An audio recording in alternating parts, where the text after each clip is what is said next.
What's up, folks? I'm Odd, by the way. Okay, so I know this video is a bit of a shot in the dark, and it probably won't do the best in views. It's not like a full-on design challenge, and it's about fan OCs for a children's franchise, specifically the Gen 4 television show that went defunct like 7 years ago. I think I got a little burnt out. My usual joy for making little challenges has been waning a bit, and I wanted to draw something that made me happy, and for some reason when I'm in spots like this, my brain likes to hyperfixate on these ponies. So today I'm going to be redesigning and talking about my two main pony OCs and essentially designing their whole families. So it is sort of a challenge in the sense that I'm working with some degree of genetics, kinda, or at least trying to make these ponies look somewhat related. The main two I focus on are Paisley and Glass Prism. Both of these two were actually originally my attempts at making a pony Sona that went awry somewhere in the design process. Listen, I love lore. I love a character. It's hard for me to just slap down a design and call it good, or me for that matter. We're starting with my OC Paisley. Paisley is a pretty unique character. She's a mulicorn, that being a donkey and unicorn hybrid. This came about as a result of my musing over the relationship between ponies and donkeys, actually especially mules, which get a weird amount of insult in the story. The joke has already been made about the very prominent pony racism, but mules especially are like mixed race, kinda? So yes, my thought was like, what if a unicorn, especially one of those particularly stuffy high class ones, wound up having a baby with a donkey, thus Paisley. Her full name is actually Paisley Tapestry, but she rarely goes by her last name, second name. It just feels too formal for her. Neither donkeys nor mules seem to get cutie marks, but I figured at some point that because Paisley has access to magic, that particular trait could have also been passed down. Paisley is also a pattern. It's that weird swoopy abstract kind of teardrop shaped design, if you didn't know. And I always want to incorporate it into her butt stamp, but it's very not easily simplified in nature. In the time I've had Paisley, I always kind of knew the secondary nature of her cutie mark, but maybe not the exact talent she expressed when she got it. But I've since started doing some visible mending myself, and I think that is her main talent. That is also what led me to change the design a bit, making the whole thing a patchwork heart instead of the yin-yang Paisley heart I was trying to do initially, though there is a little bit of Paisley in there. What I mean by knowing the secondary meaning of her cutie mark is that usually ponies seem to get them related to a skill, yes, but also kind of a life philosophy as well. Taking any of the main six's stories to note kind of folds in not just a talent, but a sort of life path. So while Paisley is very adept at fixing and mending things, it doesn't just stop at physical objects. She's also very good at helping other people make the best of a bad situation. And that is what at least I knew about her beforehand. For the instance of her earning her mark, she helped cheer up her father by making a quilt out of some torn up mementos. We'll get to the family stuff and the nitty gritty when I actually start drawing those characters, so I'll come back to that.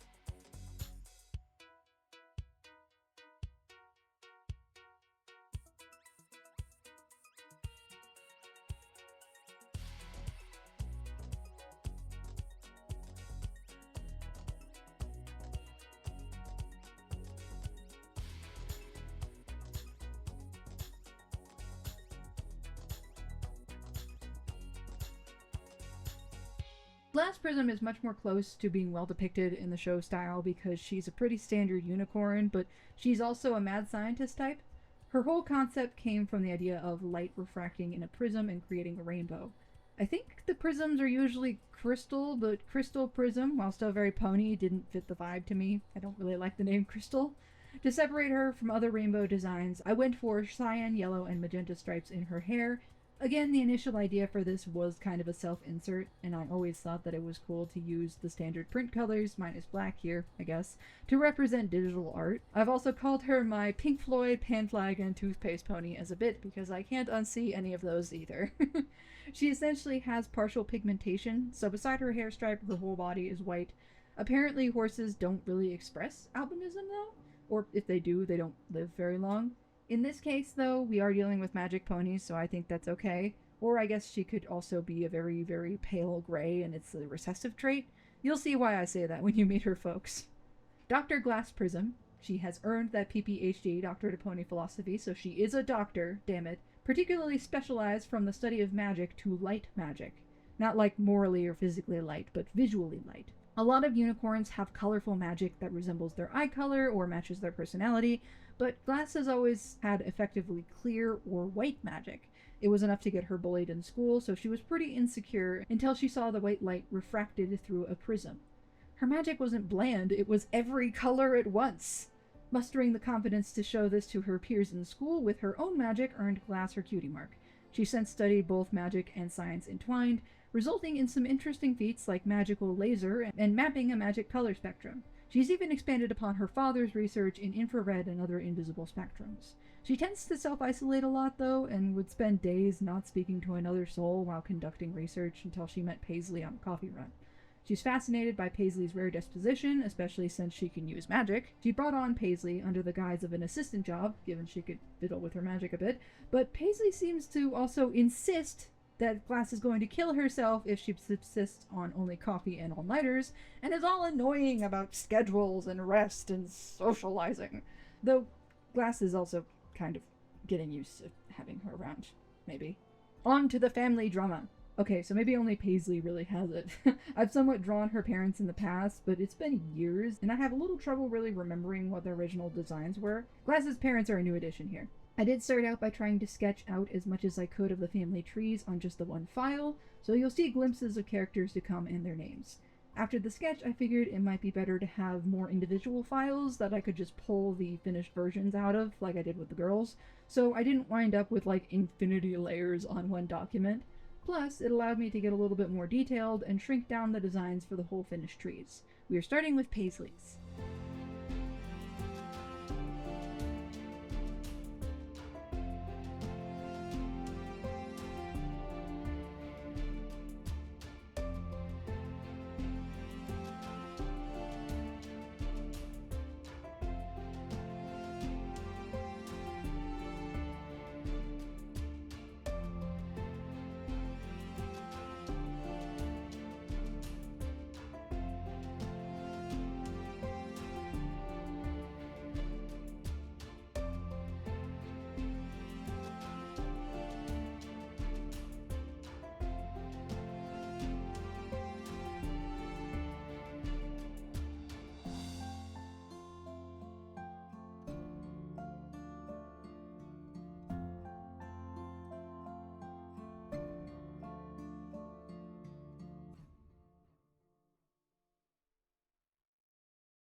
As I mentioned before, Paisley is a donkey and unicorn hybrid. Her father was the donkey, who is named Dillpatch. I love a fluffy donkey. The MLP style grossly underestimates the cuteness of donkeys. Since standard donkeys don't have cutie marks, I didn't have to fuss over that too much, but I did give him a little dill sprig to hold in his mouth. I feel like that would totally be his cutie mark if he had one. I don't know why I felt the need to design Paisley's parents' siblings, but I felt like they were somewhat important to the story, and their dynamics sort of show some things about their personalities here. His sister Sweet Clover is the eldest, and a generally sweet and doting sister, an aunt, and a florist. Rosemary was the middle child, the rebel, and the cool sister and auntie. She works in music. Dill was the baby, but also the only boy of his family, so his father, a relatively traditional donkey, chose him to lead the family business, a landscaping company. Dill was still training under his father when he met Paisley's mom, Ornate Silk, whose family had quite a large estate to tend. Dill is generally a very sweet and thoughtful man, which is in part what led to the two's affair, pregnancy, and marriage. Ornate's family heavily disapproved all of this, of course. There was a good period of time where the two lived out the happily ever after of their own star-crossed love story, but Ornate unfortunately left Dill and Paisley behind for her old life with her family. Paisley was raised by Dill, her aunties, and the rest of her community, and has only relatively recently gotten back in contact with her mom. Shortly after their divorce was final, Dill tore apart some old mementos in a fit, but immediately regretted it. The quote Paisley made was from those pieces, not fully the same, but mended into something new. It was a powerful gesture and helped Dill see all the good that remained in his life.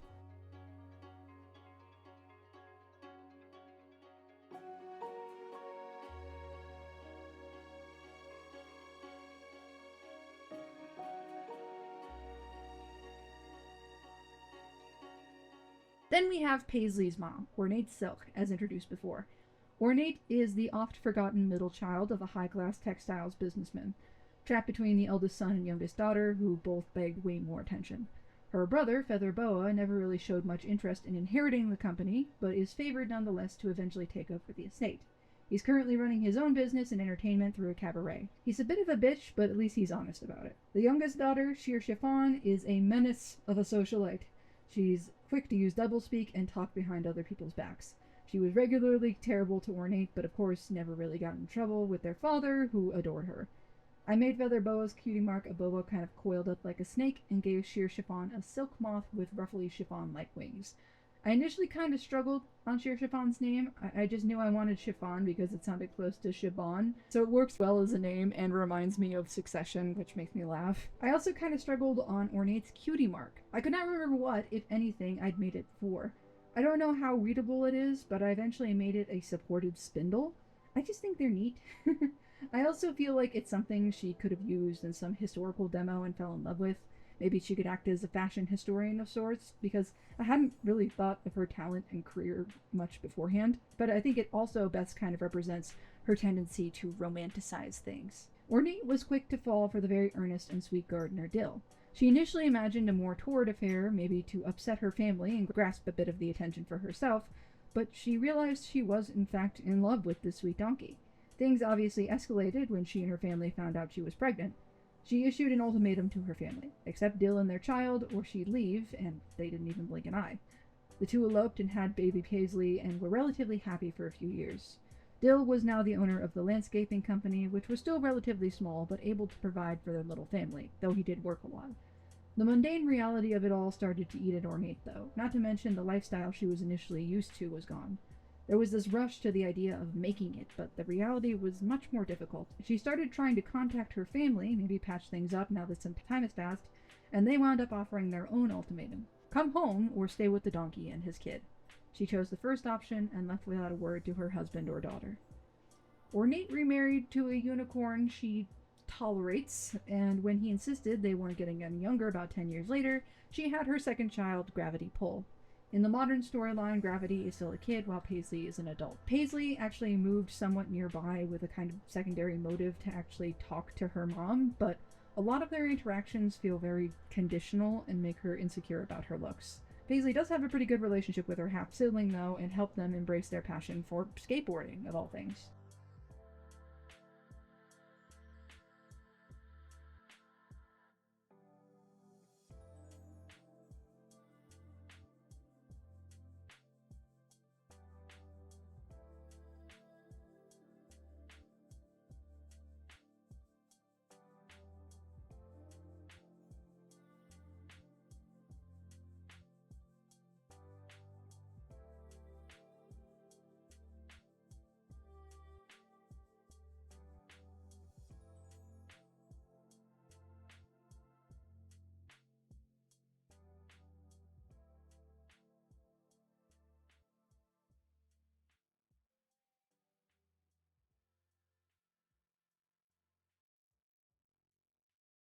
Glass's family is a bit more varied and way less dramatic, mainly because while I focused a lot on Paisley's backstory, I think more about Glass's adult life and her relationship with Paisley.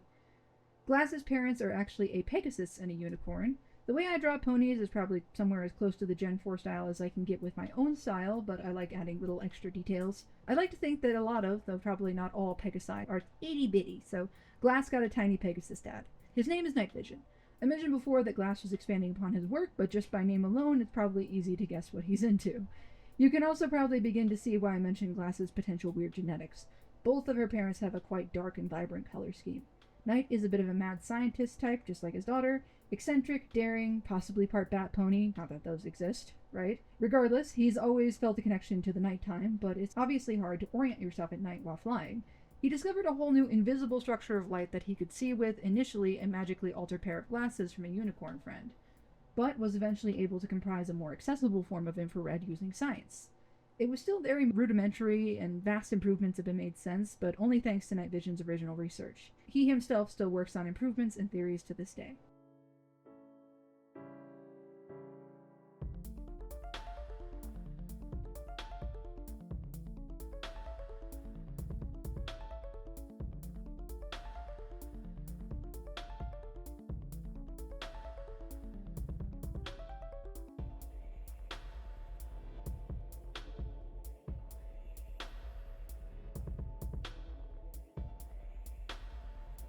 The unicorn side that Glass takes after comes from their parent after image. They go by Mimi as a parental nickname, not really mom or dad, or Affy, but that's more of a general nickname.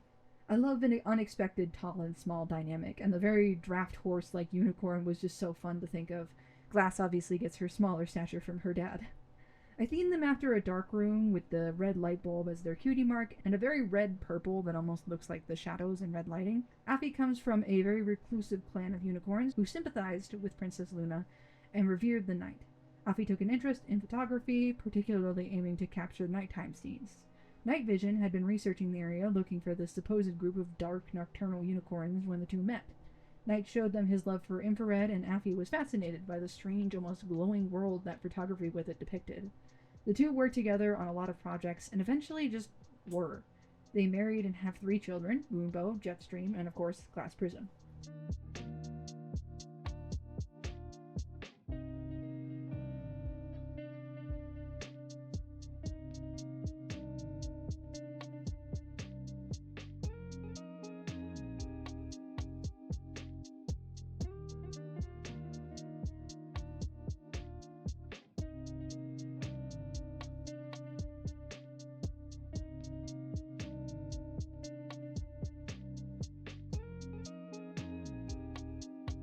For Glass's siblings, I kind of gave up trying to sketch them on the main file, but I had at least come up with their names. The main reason I really thought to add them was because Glass doesn't have much more of an extended family, listen, I just made her parents, and to really emphasize that contrast with the other combinations Night Vision and After Images genes resulted in. I'd been consistently having trouble with color schemes up to this point, and of course only really here at the very end did I think to do color sketches.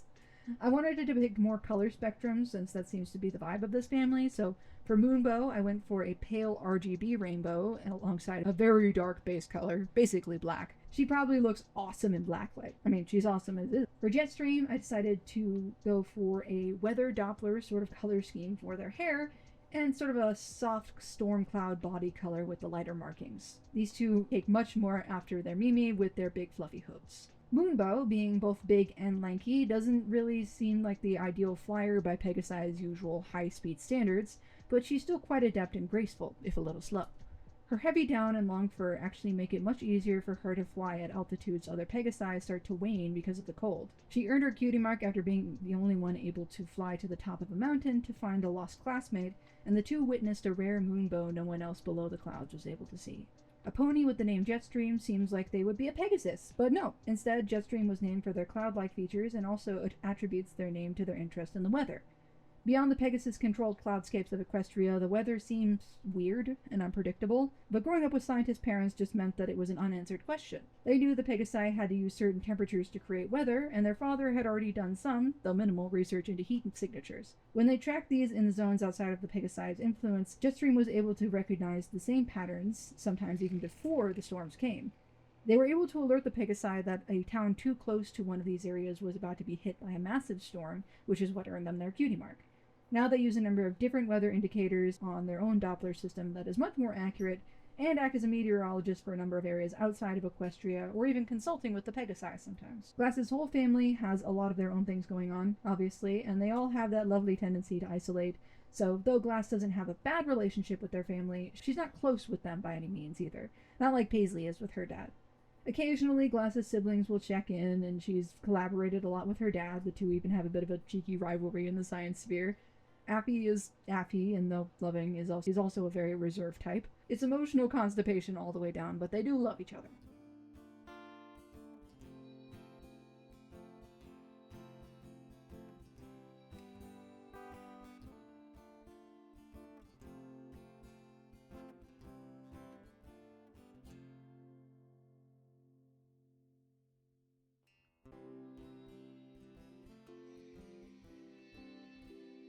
And that is my whole weird OC side quest. Thank you for joining me in my own little world building thingy. This became longer than I intended it to, but honestly, it makes me happy.